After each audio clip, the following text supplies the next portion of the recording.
I know him well enough because I raised him and all my children to have the Islamic way of living their lives. So to honor him, I'm here and I am offering my family to help you and those who were with you to see a better way of life. So rather than have you go through more agony in the future, consider allowing our family to come visit you, to work with you, to help improve your education, to make sure that you have a skill that when you come out, you can feed yourself and you never have to walk this path again. I wasn't sure what I was going to say, but I don't hate you. I can't hate you. It's not our way. Showing rahmah, mercy, that is our way. I cannot hold this bitterness. I will not hold it. And I plan to be involved with your mother, if she allows it, to try to help her. His death was already ordained. Maybe the purpose is to save your life, because you're not going to be killed by this society. It would hurt my heart to the end if you came back to the same cesspool that you came out of, because you will see no light, and you need to see light. There is a better way of life, but you're in control of it. I just want to help you so that I may be able to save someone else's life, including your own. And it's not because I want something from you. I just want better for you.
Maybe the purpose is to save your life, because you're not going to be killed by this society.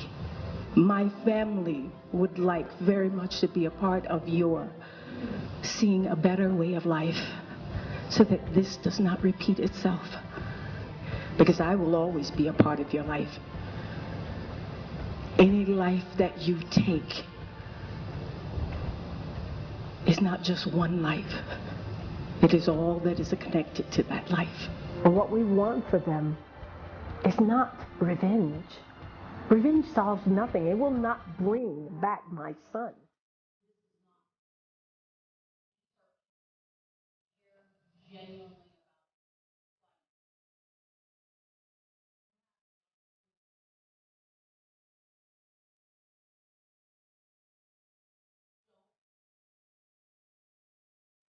And if I do, I want to tell you I'm sorry. You can only see how to help them when you have forgiven, truly from your heart.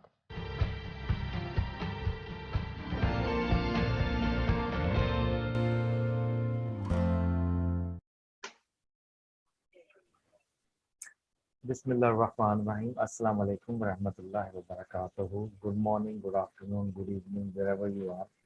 Keep smiling and keep moving. This is Naeem Mushtaq here. And today in our Coffee with Friends series, I'm very honored and blessed to have Sister Rukiye Abdul-Mutakallim, who is joining us from Cincinnati, Ohio, from USA. And I'm here in Islamabad, Pakistan. So the time here is morning 7:30 in Pakistan and 9:30 evening in USA. And this is just a conversation between two souls. One brother is sitting in Islamabad, the other sister is sitting in the USA. And this is just a conversational, would say dialogue, discussion. This is not a formal interview. I wanted to introduce all of you to Sister Rukiye, and the reason you will know later. So thank you, Sister Rukiye, for joining us live. And first question, tell me about your name, Rukiye Abdul-Mutakallim. Rukiye is a very, sounds like Asian and Pakistani name. And what is story behind Abdul-Mutakallim? Is that your family name or what? Well, first and foremost, I'm certainly honored that someone of your caliber would find me worthy enough to have just a conversation with, and as if we were right next door, which I do feel like you are right next door to me, and we are having just. I like to say tea. You can have your coffee. I'll have my chai. So. But I've watched you on Facebook from time to time, and when you first even posted on my page, we had just slight conversations because I'm really busy. And I've been watching you and the way in which you've been approaching the world. You weren't just approaching your neighbors; you were approaching your world and trying to bring two worlds that seem to be at odds with each other together. Because really, as you know, and I know, we are of one single cell. Exactly. So let me answer the question that you're asking about my name. I embraced Al-Islam when I was 18 years of age. MashaAllah. And if you don't know, my birthday is about to come up. Oh, okay. I'm 70 years old. Now, I'm not ashamed to say my age. Age is just a number. Yeah. Always remember that, everyone. So you look There's like you look like in your early 30s, maybe. We got to adjust his glasses. It's okay. Maybe need some help. 30s. Yes, right. I can say that my mind may be in the 30s, my body 40s, but certainly the overall picture, no, I don't feel like I see some of my counterparts is 70 years of age, and my birthday is coming up at the end of this month. MashaAllah. I'll be 71 years old, inshallah, 71 years old. I do look forward to having one more Ramadan because I'm excited about it coming. Knowing that it's been that long a period of time, that puts me 52 years in the faith of Al-Islam. 52 years embracing this beautiful deen. So much I've seen. But however, when I did embrace it, I came from a Christian background. Now, I have to tell you that I did my research on all different religions. Islam was the last one that I studied. Something horrific happened in my life at the age of 15, and no, I'm not going to share it with you right now. But within 3 years after what had happened to me, I was embracing the faith of Al-Islam in Rukiye, in the land of Turkey, in Izmir. MashaAllah. Izmir, you accepted Islam in Izmir. Yes, I did. MashaAllah. And no one ever talked to me about Al-Islam. No one. The books, Allah brought books to me. He took me on a journey that is not ended yet. And the smile on my face is because every time I think about it, my heart lights up. I could never have done the things or met the people such as yourself if it were not for Allah. So my name, I searched it before I decided to choose this name. Okay. And my Hoja, which is Mustafa Bey, who may not even be alive today, I don't know. I have not seen him since 1972 when I left Turkey, and haven't had any contact with him. That it happens. This is life. Yeah, You don't always keep contact with the people you meet along this journey physically. Yeah. But always know that if they've entered your heart, you always remember them. Exactly. You always feel them too. Exactly. Allah, because you connect to Allah, Yes. He never lets you forget them. Exactly. So when I chose Rukiye,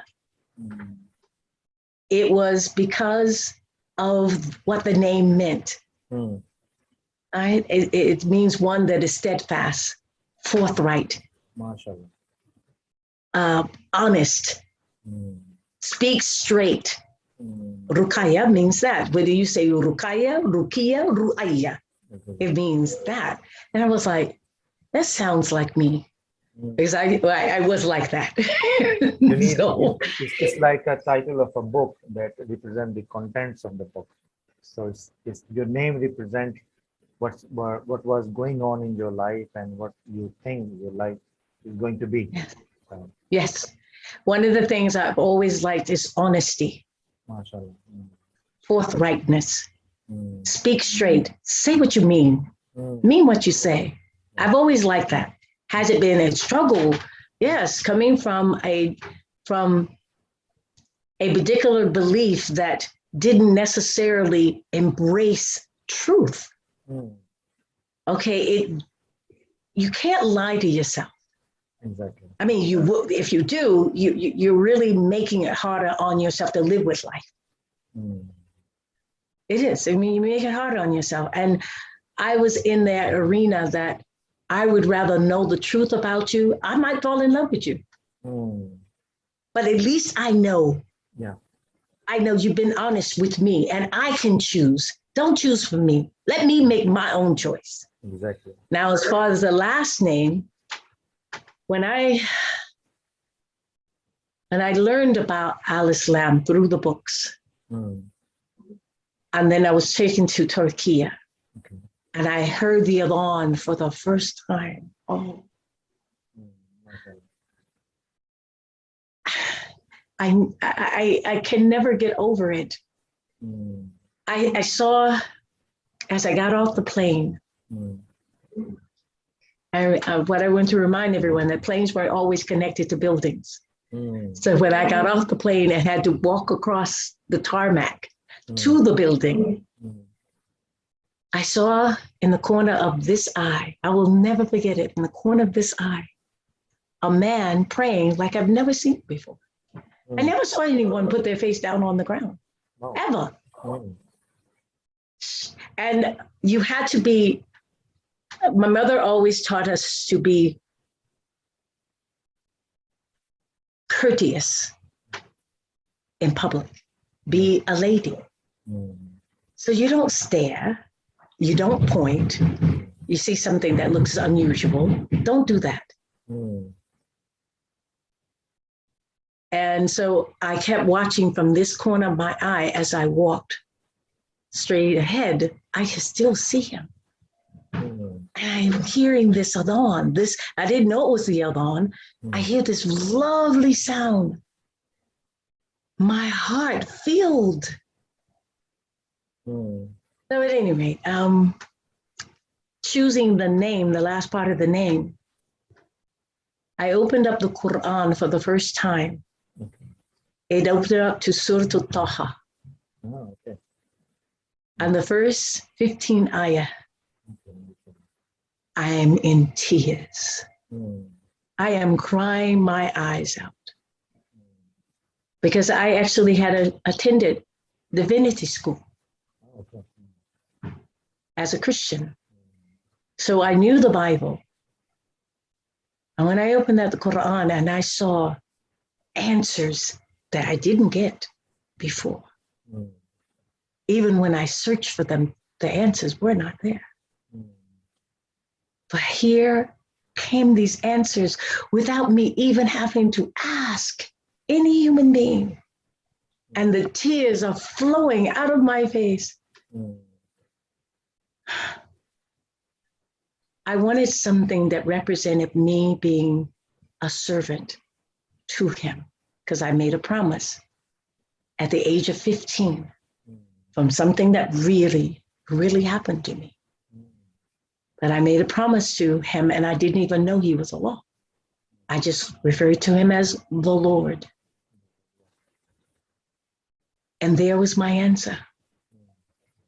So I knew I had to have a name. At least my last name had to be, and I wanted to change my last name. Why? Because where I came from, the names we were given were the names from our slave owners. I didn't want that to follow me any longer. Mm. And I certainly did not want to born my children with that legacy. Mm. That's not our legacy. Yes, exactly. No. Mm. So I chose this name because Abdul means servant of. Mm. And then the last name, Mutakallim, in Fusha. Yeah. And that's one of Allah's attributes. Mm. It is Al-Mutakallim. Mm. But in Turkey, they pronounce it Mutakallim. Mm. Well, I'm in Turkey. Yeah. Okay. I love these people. Mm. I literally love these people. I love them to death. Mm. They were so kind. And when the time for prayer, not one didn't stop and make prayer, even in the cities. Now they don't do it today. But back then, that time, the Yvonne would call, the people stopped. They made their prayer. They got back up and they started working again. Whether in the countryside or in the city, they did. Mm. I was so impressed with that. Lovely. Mm. Lovely. So knowing what Mutakallim means, the one who gave all speech, the one who, when he speaks, all listen. Mm. And I majored in political science. I majored in speech and communications and minored in political science in college. So I was already learning to become a public speaker. It fit me. It fit my whole personality. But I wanted my personality to serve Allah. Yeah. And there, I think your name Abdul-Mutakallim is, I would say, has effects on your communication skills. You chose a very right name. Now, It felt right, and it felt like Allah directed me to this name, and it is our family name, and no one else really has this name. That too was an amazing thing to me. yes. Our family name, no one else had. Hmm. And I Now- passed that on to my children. Hmm. One question I have with him. Right? Yes. In life, some people are searching for God. And for some people, God is searching for them, waiting for them for the right moment so that they can turn towards Allah. What was, in your case, it seems to me that you were not looking for the truth. You were not looking for Allah. Allah was looking for you, waiting for you to the right moment. Am I right? This is my just feeling. Well, if you say it in the manner that he's looking for you, it's as if you're saying that he can't see you.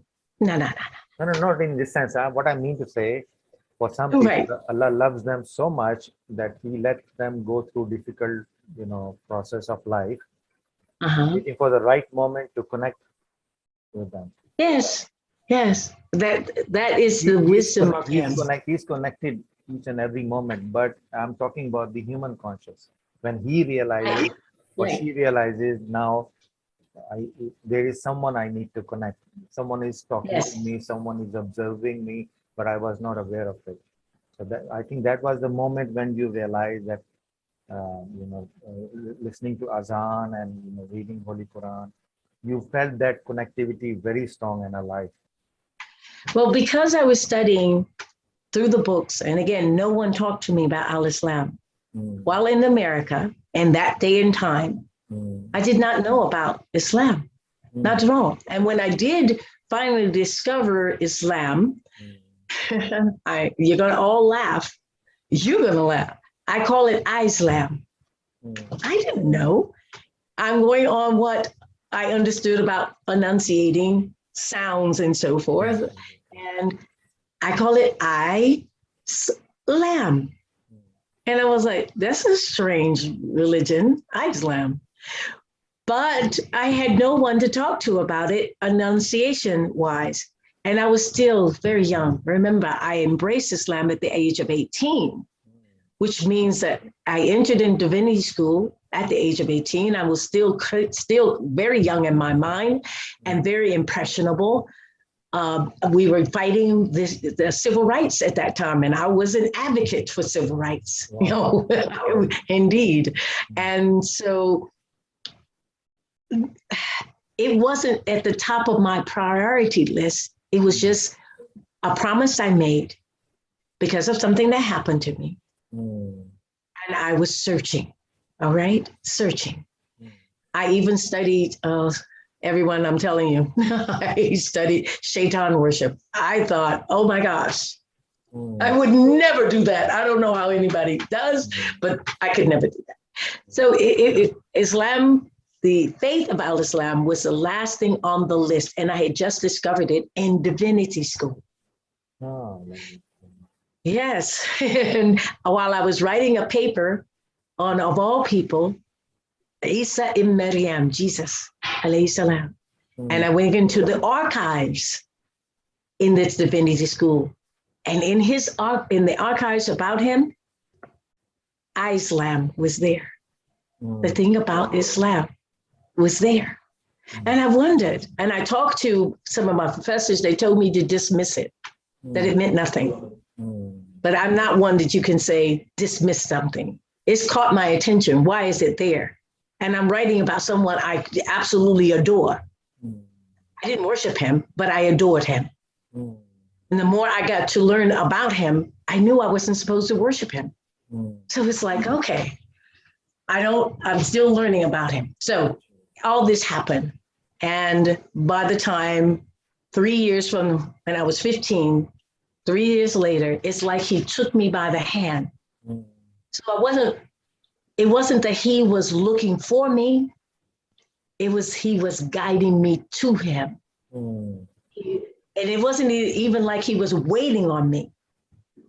He was guiding me to him because I made a promise. And my mother taught us long ago, when you make a promise, you keep that promise. So don't make the promise. lovely. So Tell me, it happened that way. And my mother, by the way, became Muslim 2 years after me. oh, mashallah. mashallah. How many Subhanallah. brothers and sisters you have? I'm from, on my mother's side, 7 brothers and sisters. My father remarried and had 2 more girls. So really, I'm not family of 9. Mashallah. So, Alhamdulillah. your mother is alive today? No, my mother has now, by 2016, Allah called her to the grave at the age of 86. And I look a lot like her. So I can't say she looked like me. I look a lot like her. It's almost looking in a mirror sometimes. MashaAllah, MashaAllah. Now, if I look at have you written any books? Well, I've co-authored books. One of the books that I've co-authored is Thrive, what is it? Loss, Thrive, Survive. No, sorry, Loss, Survive, Thrive. Right. And I co-authored that book. And then there was another book with other authors that has to do with people looking to be heard about their story. So it's listen to us. Wow. We survived. Wow. Listen to us. We survived. Who are the other authors? 2 authors. One is a police chief, or was a police chief here in Cincinnati, Ohio. He just now retired. Okay.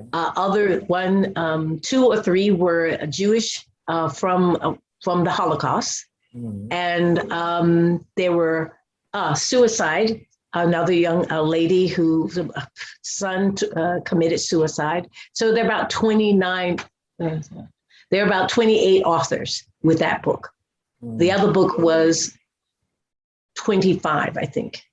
Yeah. MashaAllah, MashaAllah. May Allah give you more, courage and strength to write more. And I look forward to also talk to those people, your co-authors, maybe in another episode. Now, tell me one thing. Some people are born Muslims, some people convert to Islam. And this is one journey. I would say this is one part of being born again, from one conscious to another conscious. But when you become a Muslim and you go through the difficult parts of life, then you realize that uh, the life is almost the same for every follower, whether he's a Christian, Muslim, Jew, and they all go through the same experiences in life. And this is what makes us all a part of human family. That's why Holy Prophet Muhammad ﷺ said, the whole of creation is Allah's family, and the best among you is he who is good to his family. So in this concept, even Jew, Christian, Muslim, atheist, everyone is a family of God. And I think being a good Muslim means is to realize even the person who is not a Muslim is your family member. And when you get this conscious from Quran and Hadith, because some people follow Islam as a religion, not as a part of God's family. And they think we are better than the others. And so there is a sense of superiority. But when you get to know God and real Islam, you become a part of universal brotherhood and universal family. So how? I'd like to. No, go ahead. What I mean to say, you are living in a country where you can easily meet Jewish people, you can easily meet Christian and different faiths, and then you share your life experience with them. They share their suffering and problem with you, and then you see, they become mirror. You see yourself in their personality, you see yourself in their body, and I think this is the beautiful part of Islamic faith, that Allah guides you towards him through other people. I remember there's in the Gospel of Matthew, there's a beautiful parable of Jesus Christ. On the day of judgment, a man will be brought in front of God, and the God will say, I was hungry and you did not give me something to eat. You remember that? I remember it, indeed. Yeah. And then the question, he will say, how this is possible? The God will say, a brother of yours was hungry in your neighbor and you didn't go and ask him. The second question will be, I was thirsty and you did not give me something to drink. The third question will be, I was sick, the God is saying, and you did not come to see me. And the man will say, after every question, how this is possible. And God will say, if you have done any of this thing for your neighbor, for your brother, it is like doing it to me. So if you look at the message of Jesus, if you want to find God, you have to share the suffering and pain of another human being. In that process of sharing the pain and suffering, you will experience God. And exactly same parable is mentioned by Holy Prophet Muhammad in the book of Mishkat, Hadith book, that on the day of judgment, a man will brought in front of Allah, and Allah will question him. I was hungry, I was same, exactly no difference. So I conclude that in Christianity and in Islam, if you want to follow God, you have to follow religion. But if you want to experience God, you have to go outside the mosque and start looking for the people who need help, who need to share their suffering, whether they are Christian, Muslim, Jews, whoever they are. When you share the pain and suffering of another human being, you start experiencing God. And this is the real, I would say, when you get to know God, the God of religion sometimes is different than the God of what you experience. And if you experience God, then your perception of religion changes.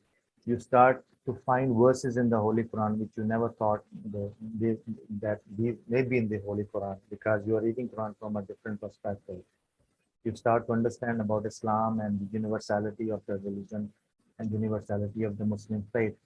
Islam is not about just Muslims. The whole of Quran, Alhamdulillah Rabbil Alameen. Then he is Rahmatul lil Alameen, the Prophet. The book is the book of guidance for the mankind. So there is a universality in the religion of Islam, but sometimes that universality is not within us. So unless we experience God, we won't be able to understand life itself also. Because Well, sometimes, you understand what I mean to say? So what I'm trying to say, I will let me stop. try to let me try to let me try to introduce a expand on this thinking. I want to introduce an expansion on this thinking. Yeah, yeah. I'm sharing with you my thought process so that I can Yes, also get some, guidance and, enlightenment from you. First of all, entertain this if you don't mind. Yeah, sure. When you talk about religion, Mhm. all right, and you talk about people being born in a particular group or whatever, one should first of all understand what the word religion actually means, like unabridge the meaning and analyze it. Once doing that, it's going to open up a door for you to analyze some of the other words that go with that description of the word religion. And it does, and I have to tell you, everyone that I do this with, they actually get the same conclusion without me saying anything. They start talking to me about it, that faith is not about religion. Faith is about spiritual connections. Exactly. Okay, so spiritually, the Creator, God, the Lord, says you find him through all his creation, right? You find him in all his creation because he's not hiding, right? He's not hiding from us. Exactly. We are spiritually connected to each other because of him. He created us. We didn't create ourselves. Exactly. Right? So when one says, I'm born a Muslim, well, everything is born a Muslim. So that's nothing inherited. And anyone who says that, even if say I'm born a Christian, what does that really mean? So once understanding that everyone is born under his service as he designed, then you begin to see that you're connected, because he says in all the scriptures, you come from one single cell and you have one parent. Exactly. Right? So then a wake-up call is, oh, I can't just say I'm Muslim and that gives me a badge of honor. I mean, a badge that makes me stand forth and say, I'm better than you. No, it doesn't. You can't say I'm a Christian because I'm born in a Christian and that makes me better than you. No. But you can say, I'm a spiritual person connecting to my Creator, to connect to him so that I can connect to all of his creation. All right. And what I say to Muslims is I say that it's not the Muslim that makes al-Islam, it's al-Islam that makes the Muslim. So if you don't know your faith, then how are you calling yourself something you don't know? You want to connect to, under that understanding, you have to connect to him. So know your faith. I will say that even to Christians, because I chose, once realizing all that I knew about all the different religions, I chose al-Islam. Alhamdulillah Rabbil Alameen. And I embraced it. And that's required by everyone, because we're all born pretty much the same thing. All children are born with light in their eyes, 5 things. light in their eyes, hope in their, joy in their voice, hope in their hearts, a curious mind, and we're always reaching up. You can't stop a child. You got to keep up with them because they're moving, trying to get to somewhere up high. All of us. And that's that spiritual connection that was put in us, not because we were Christian, not because we were Muslims, not because we were Jews, but because we are spiritually connected to the Creator. Exactly. Following that spiritual connection is a requirement to lift yourself higher and do wonderful things in this earth. And you can only do that when you connect to He who created you. You didn't create yourself. Exactly. You didn't get to choose those brown eyes that you have, that black wavy hair that you've got. You didn't get to choose the parents or the land you were born in, nor did I. And you will not get to choose where you will die. You won't. So understanding that spiritual, so recognizing and understanding that spiritual connection to the Creator will open up a plethora to you, to all of mankind, but not just mankind, but to all His creation. Now there's a hadith, you were talking about this hadith. Even animals were put into that hadith that you're talking about. A dog was thirsty. You didn't feed that, you did not provide water for that dog, but there's a hadith about the dog being the man who gave the dog water in his shoe. And that dog was thirsty. That is His creation. That is Allah's creation. And if we don't have the empathy to even care about the scrubs underneath the ground and take care of them, be kind, then we are not connected to His creation, and we have become something that He did not create us to be. Unsympathetic, not caring for any of His creation, choosing who we will care for. That is not the Islamic way. And that is not of all the other scriptures. That was not this way then. All the scriptures connect to each other. They come from the same parent. How would they be different? Unless we changed it, right? We changed it for our own desires. So I want you to entertain the fact that we're spiritual people. Forget the religion. It's not the religion that makes the man. Yes. It is the spirit. You and I connected, not because we're Muslim. No. We're spiritually connected. Exactly. We have chosen Al-Islam to follow because we see the truth in it. And we embrace that truth and try our best to live it. But I connect to people who are Jewish, Hindus, Baha'i, Christians, but they are my spiritual brothers and sisters. Why? Because we acknowledge the innate laws that are on this earth so that we as human beings can exist on this earth in harmony with all His creation, all of His creation. And we will be So responsible for that to our God Almighty. Yes, and all from Him. Yeah, We did you create gravity? Did you create gravity? No. How about the air? nothing. How about the rain? I know we've been trying to make rain, but we've been causing global warming. Yes. We need to stop. But anyway, those innate laws, air, water, our body. I was talking to a group of, we're having a regular conversation now. I was talking to a group of people, and I was asking them the question about innate laws, and one of them was about water. Water, I asked them, I said, if we were not to have water, but we had food, how long do you feel that we would last? And they thought, well, we could last a long time. I said, contraire.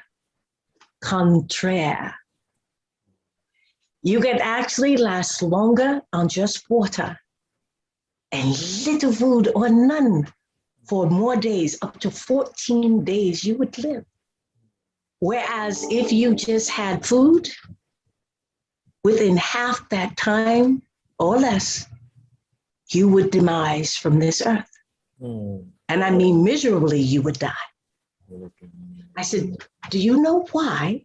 And they said, no. I said, because your body is made of, first of all, your body is made up of 70% water. Your brain is 75%. Now, some say 80, but anywhere in there. So if you want a healthy body for a long period of time, you must have good, clean water. Every human being is affected that way. You can call yourself, you can call yourself a Jew, you can call yourself a Christian, you can call yourself a Muslim, but if you're not keeping your water clean, you will make yourself ill. Exactly. I said, that is an innate law that affects us all. We cannot change that. So when we fight about having clean water, not polluting it and so forth, why are we fighting about something that absolutely is required? And it affects us all. So don't you need to get over your politics, get past your religion, and keep your water clean? So then we stopped talking and they went, and they were a group of people. Yeah. The fact is, this spiritual connection, and I really mean that, spiritual connection is what we should be discussing. Not whether I put my face down on the ground and you don't, whether I turn myself towards the first building built for the worship of one God or not. What are the innate laws that keep us in harmony with all of his creation? That should be our discussion. Our air has to be clean for us to breathe. Otherwise, we can't breathe. If you see it floating, you better put on a mask because you're supposed to be breathing that. If you can see air, ask me, my brother. Answer me this. Can you produce oxygen? No. No, please tell me. I mean, you're a doctor. You are well learned. Can you produce oxygen? Tell me. Look at that beautiful plant. Look at that. Yes. That's what produces oxygen for us. So why are we killing our trees? Tell me. Why are we having that discussion? And that's my problem. That really is my. You know, Sister Rukiya, this reminds me of Ibn al-Arabi book. In his book, Ibn al-Arabi says that even the trees, even the wall, the door, everyone is praising Allah. And when I look at them through my spiritual eye, I tried to pray like a tree, but I was not able to. So I made the tree my sheikh in learning how to pray to Allah. So this is how Ibn al-Arabi tried to look at the universe. So protecting environment is like a part of our religious and spiritual duty. If we want to develop and flourish in our faith, we have to protect our environment. And yes, you do. Beautiful discussion, since we also have a time issue. Now allow me to move to a next step because this. I didn't mean to take up so much time with that. It's just. This is my show, so there's no limitation, but I want to keep it like sort of a first episode, and we can discuss another thing in another episode because I want the audience to have a full life focus. So this is not the last one. Consider this one the first discussion. See, he's threatening you. He's threatening you with me. He's going to bring me back to intimidate you guys some more. Yeah, I met you very late, I should have met you 18 years, when you were 18. So But you would have been younger. Yeah. I But want. oh, I see. You would probably taken me by the hand and said, "Please don't let me stay with you until I get old enough." The reason first time I met you, I looked at you, I saw one of your video with your son's, accident, and I saw you speaking in the court. That was the very, very, very first time I saw you on the Ah, social media. So, uh, um, um, tell me, what is that story with your son? well, to again, my life being designed by Allah, Mhm. as He has designed all our lives. My son, my baby. I have 3 children. And by the way, everyone, I never refer to my son who is no longer physically with me. I don't refer to him as was. He He is, is spiritually connected. He's still here. So mashallah, I always refer to him in the presence, not in the past. mashallah. So my youngest, who moved to this area of Cincinnati, Ohio, and chose after a few years to move into a very, very volatile area. Mm, He chose to go there because he wanted to help the people. He literally wanted to help them to know that being poor just means being poor. mm, It is, you can clean your own streets, you can have a kind word, you can give a helping hand. Someone's unloading groceries and they're trying to get in the house. You could see that they're struggling. Help them. mm, Say even a kind word or a smile lifts a person's day. Now he learned this Islamic understanding of life. mashallah. And he also knew that I taught them all, still do. I Mm, remind them, move forth, or whenever you go forth, we say in the name of the Creator. Yeah. But whenever you step forth with your right foot with the intention to do no harm. See, I love Islam. It taught me a good way, a manner mashallah. that can never leave my heart. It's so good. Mm, So I taught them, step forth the right foot with the intention to do no harm. mm, And he moved there, and he was there for 2 years. mm. He refused to even drive a car. He wanted to be among the people, showing that he's struggling like they are, but he's going to work. He took public transportation. He could have driven a car. He refused to get one. Okay. We didn't live, we lived far enough, but not that far from him. Mm, And so if he did need some help, we would come and help. And he would always not call for him. He would call for us to help other people. yes. Mm, If they needed some help, even for voting, mm, we would gather people up in our car and take them to vote. Wheelchairs, walkers, canes, and bring food, have a cookout, things like that with him. But these are things he did. So he didn't smoke, drink, hang on the corner. He literally would go to work every day. And when he walked back through the streets, he would see about them. He would ask about them, like our Prophet ﷺ would do, like all the prophets did. exactly. All right. So this one night, he was getting food to take home, and he walked under a poorly lit overpass. Mm, He's only a quarter of a mile. You could see where he fell. You could see his building. 3 assailants walked up behind him, shot him in the back of his neck. They didn't even say, stick him up. They didn't say anything. They just shot him. There was a 14-year-old, a 16-year-old, and a 25-year-old who led the boys to doing this horrific crime. When I saw the little video that they had from this camera that was poorly placed, what shocked me to my bones is that they had his cell phone, which they took off of him, the food he was taking home. and $40. All he had was $40 on his person. And they didn't have, he was alive now. He's still alive. They've got his cell phone. They didn't have the empathy. Children didn't have the empathy to call 911.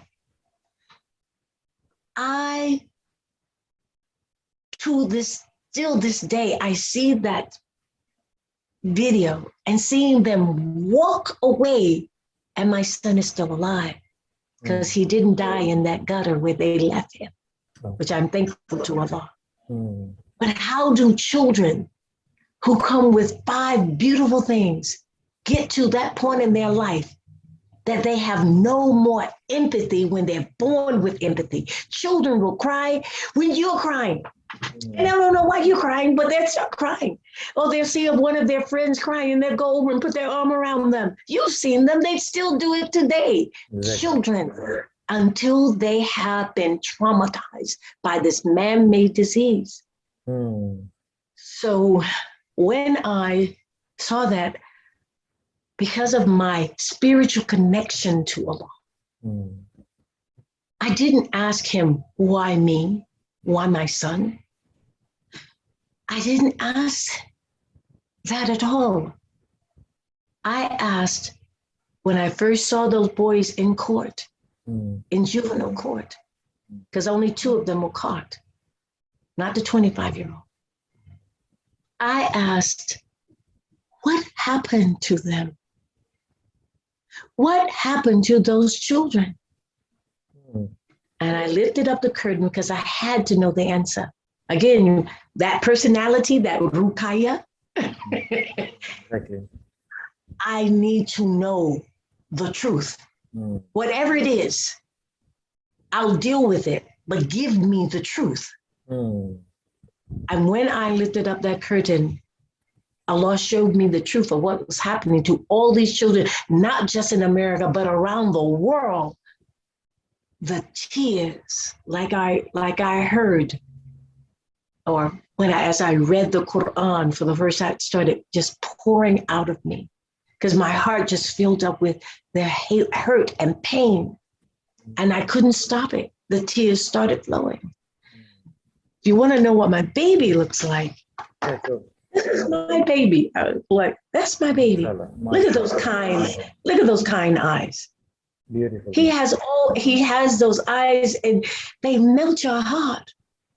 How old and a he face. was when he was shot? He was 39 when Allah called him to the grave. 39. It was his time. 39. 39. No, He was there trying to help, just as he helped when he was in the Gulf War. He was married or single at that time? He was married at that time, and I think they've been married about 3 years or 4 years. They'd known each other for a year or 2 before that, but I think it was about 3 years of marriage. And this is who he is. And when I saw all of why he moved there, I understood now why he moved there, because I really did ask him. Yeah. When I went to visit him, when he first moved there, I could sense the hopelessness in that area. It's still there. The sun is shining bright, beautiful, but you could feel the hopelessness and the despair, the people. It's in the air. That wasn't there. It's still in there. Since his time, they have had 5 or 6 more young people killed on those very streets in that neighborhood. And which, of course, it does bother me. It still does, because another mother is crying, or a father, and feeling the pain that I still feel. But I also know why my son had to do what he did. And I do feel that Allah chose him to bring a message to the world. To the world. You're killing your own future, your children. And you're traumatizing the butterflies and bees, which also is your future. Because you can't You can't pollinate this to get your air, your oxygen, your oxygen. You can't. You need them. So why are you disconnecting from them? Why are you traumatizing them? Why are we killing them? Why are we killing our babies? Why are we traumatizing them to the point that they have to pick up a weapon to try to get you to stop hurting them? Exactly. What are we doing? So When was that? Which year? when did it happen? Yeah. As if it was yesterday. As if I got the phone call last night at 1:30 in the morning. And the phone rang. And I hear a voice telling me that my son has been shot. They couldn't tell me where he is. They just told me my son has been shot. I woke his sister and she woke her husband. We threw on clothes and went to the scene. I can see the lights of the police cars. I see the sea of people standing around. I hear the voices of the detectives telling my daughter, he's not there, he's at the hospital. And all I could think of is, why are we standing here talking to them? What hospital? Why won't you tell me? What hospital? Why don't I hear this? And finally, I could not hold back my voice. And I said, I don't mean to be rude, but could you tell me what hospital my son is in? You can tell me this other stuff later. I don't want to know this. I want to know where my son is. Because he's still alive. Where is my baby?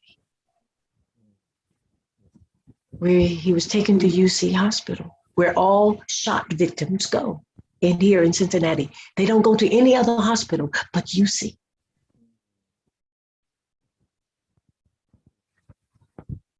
And by Allah's favor, His absolute favor upon me. At 39 years of age, I got to say goodbye to my son. I got to tell him about his birth. I got to hold his hand. I got to kiss the blood-soaked rags that are around his head. His face was swollen. I didn't even recognize him. He didn't look like this. You couldn't even see his eyes.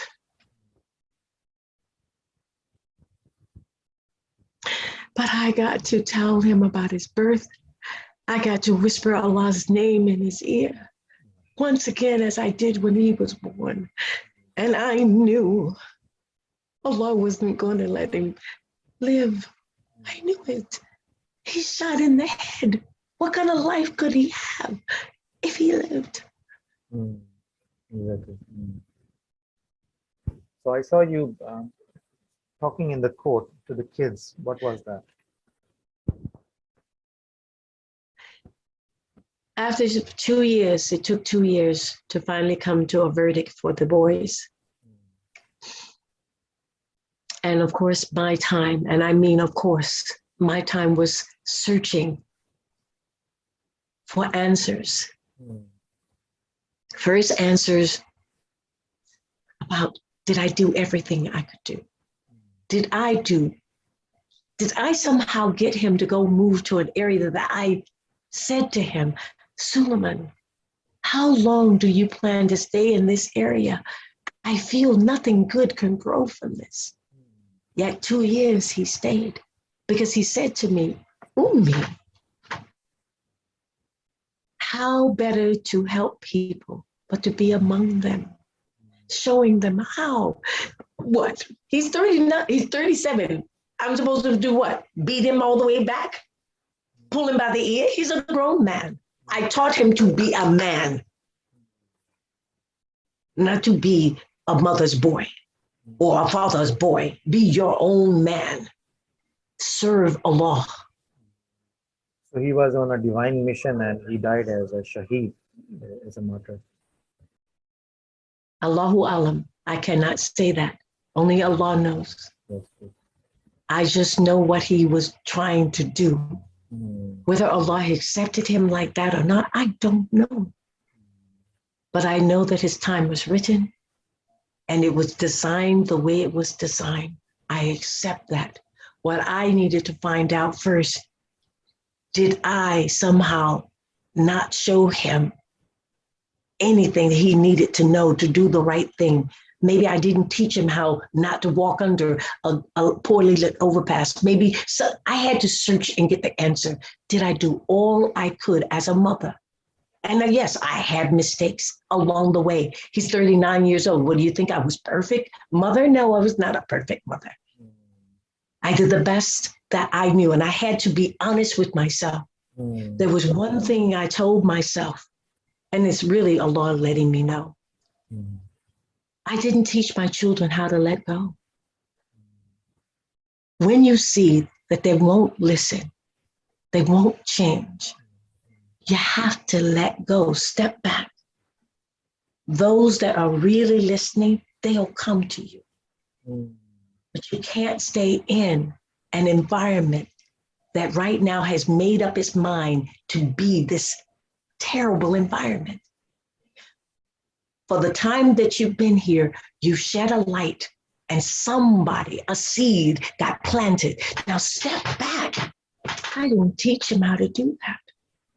Maybe if I had, he wouldn't have stayed there for 2 years. So I had to forgive myself.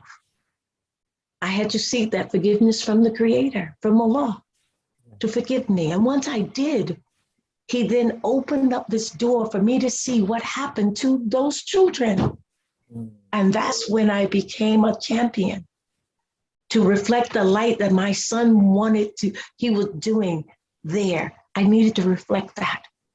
And as a Muslim, I also understood from our Prophet ﷺ that we are to care for all of his creation, no matter who it is. Exactly. But especially the children, because they come not knowing anything, and they have this beautiful gift, these 5 things. And if we don't recognize that innate law about them, we will harm them. And that's what's happening. We're harming them.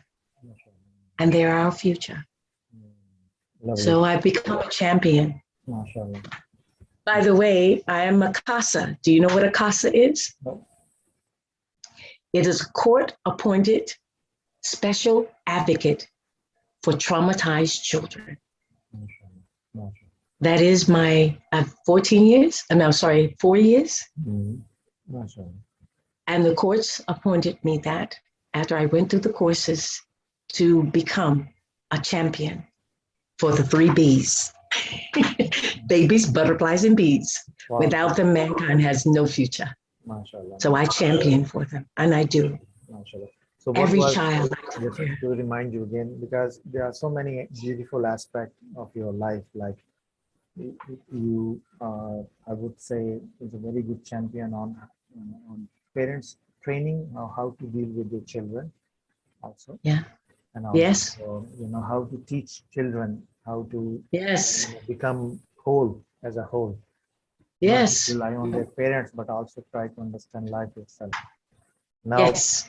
coming back to the same question, what was that Okay. short speech you made in the court? Because I want my audience to know that.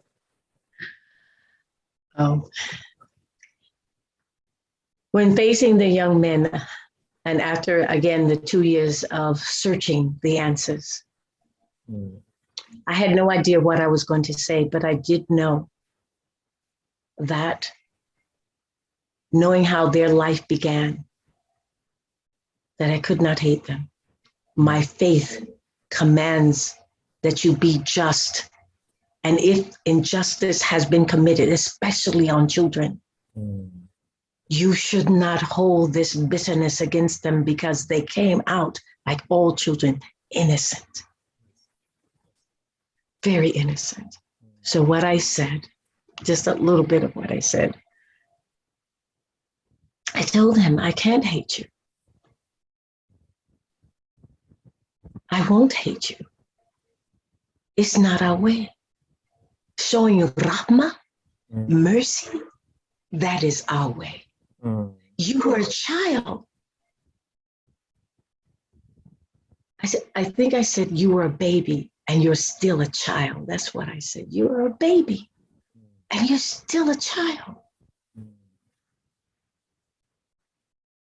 I want to show you a better way of life. So if you will accept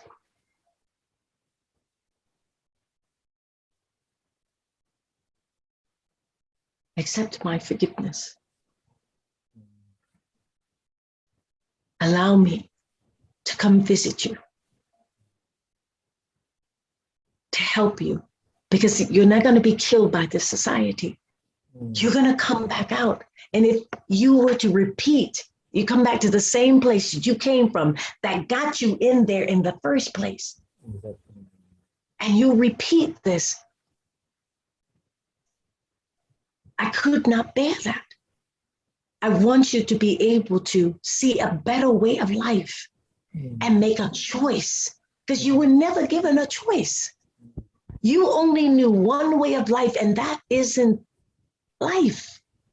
That's just an environment that you didn't choose to be born in. And for whatever reason, and there's a video that's 12 minutes long, 12 and a half minutes long, which actually has all of that. They only cut parts out that they wanted to bring to the people. When they told me about the video, they said it was very hard for them to cut what I said, because everything in there that I said resonated with them. And they're like, we want to say the whole thing. But of course, their editors cut it down to 2.5 minutes. And that's what most people see. But I did say all those things to him. And I asked him to accept my forgiveness and to let me come and visit him. I promise I will. And if his mother allows me to help her. Now, I didn't ask his mother, can I come and visit him?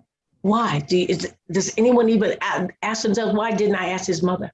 He's 16. Why didn't I ask his mother? Because she has no say in his life now. He is now a ward of the state. She can do nothing for him while he's in prison. She can't even touch him. And I did say that to her on camera. I said, the pain your mother has,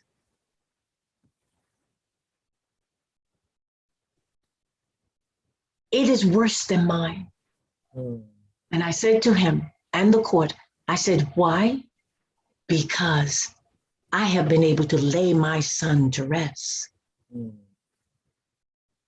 His time is done. But it would quake me to my bones if my child is right there and I can't touch him. And he's right there. She'll not be able to touch you for 33 years, 20 years. He got 20 years. For 20 years, she cannot touch her child. Do you know how hard that is when you love your children? You have children, you know. How hard would it be that you could see your child, but you can't touch them?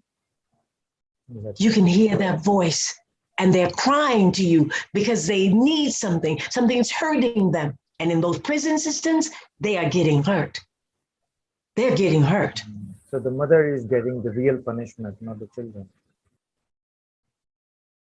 I didn't ask her permission. I asked his permission. Now, what I mean to say that in this scenario, the mother is getting the real punishment for the children.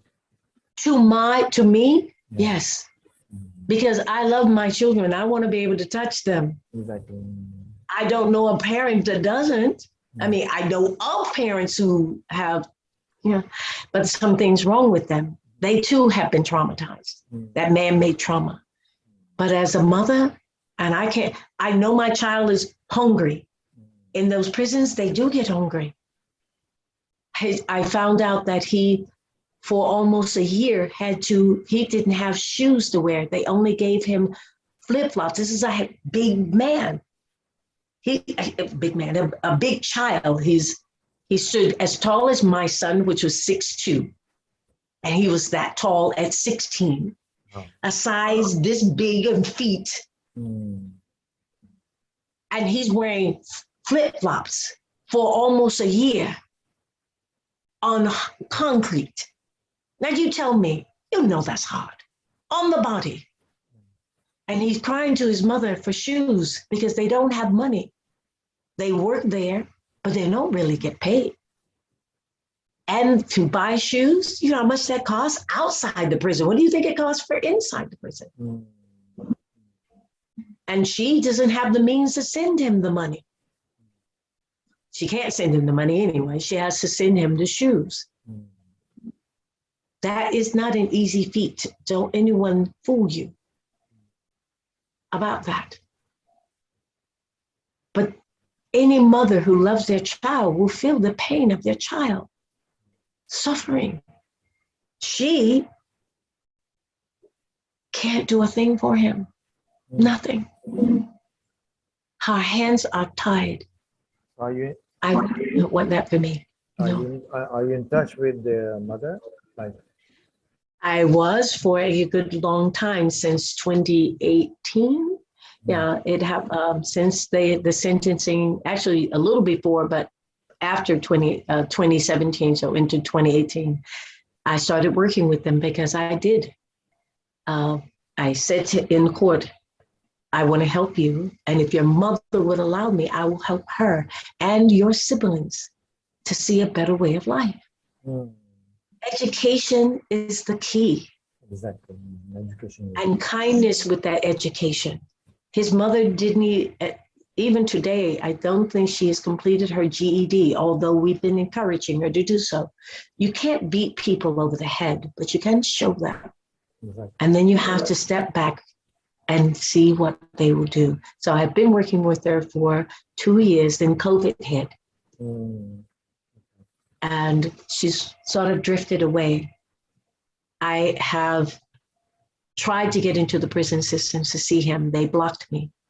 Mm. Even when he wanted to see me and put my name on his roster to come and see him, they wouldn't let, this was before COVID, they would not, the upper would not let that happen. They even sent me a letter, email, telling me they're not gonna let it happen, even after seeing the video.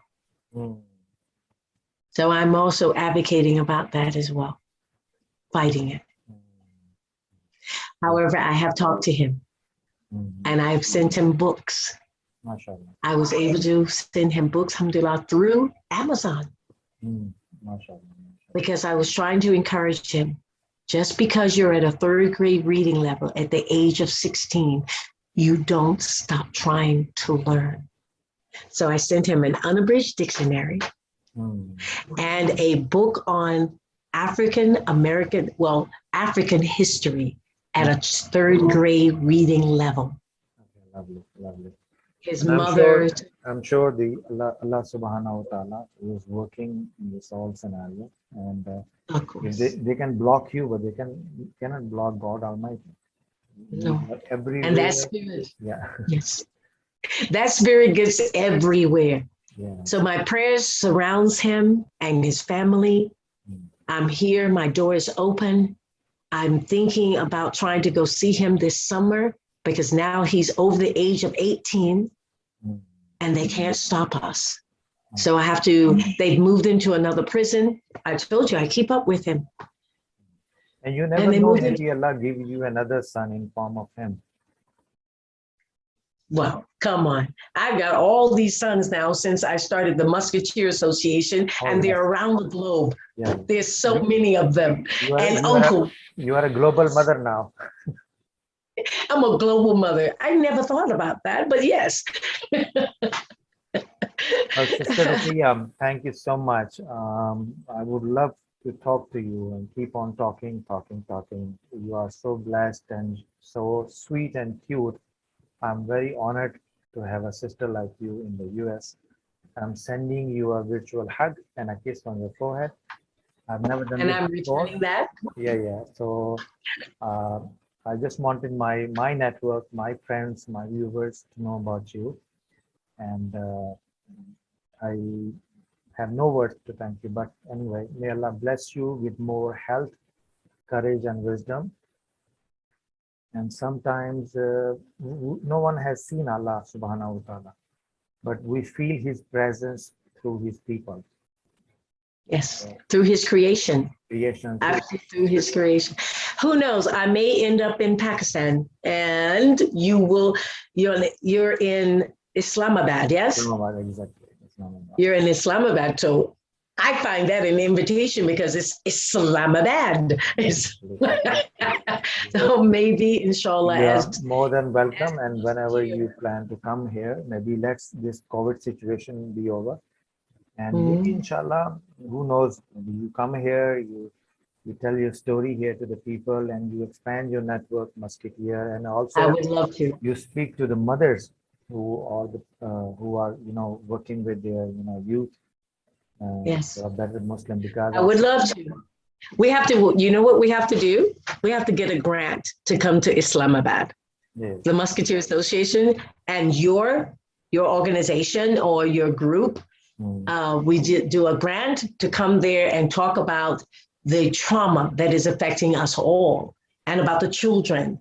And also some of the projects that we do, and we could get a project started there in Islamabad to help. Maybe, Who knows?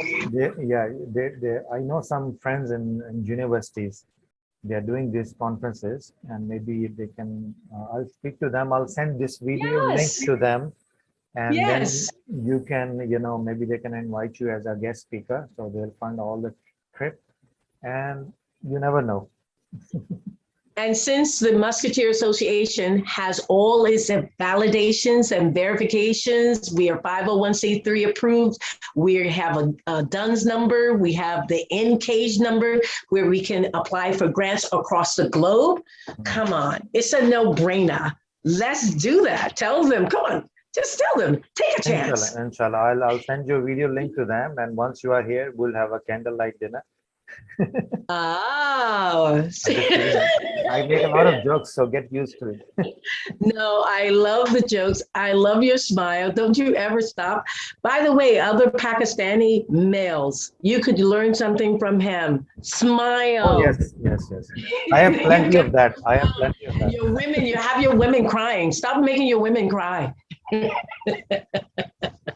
thank you so much, and I'll ask you. You're going to have to appear on our show one day too. We have the Did You Know show, and we want to know more about you and to introduce you to our population across the United States. No, you have a show? I didn't know that. Yeah, it's called the Did You Know show. Yes. Did you know that in Islamabad, there is a doctor who actually goes out and gets involved with all the community, trying to bring them together under a peaceful harmony environment. And his name is Dr. Naeem Mushtaq. Naeem Mushtaq. Naeem is an Arabic word, which is a Quranic term. Naeem.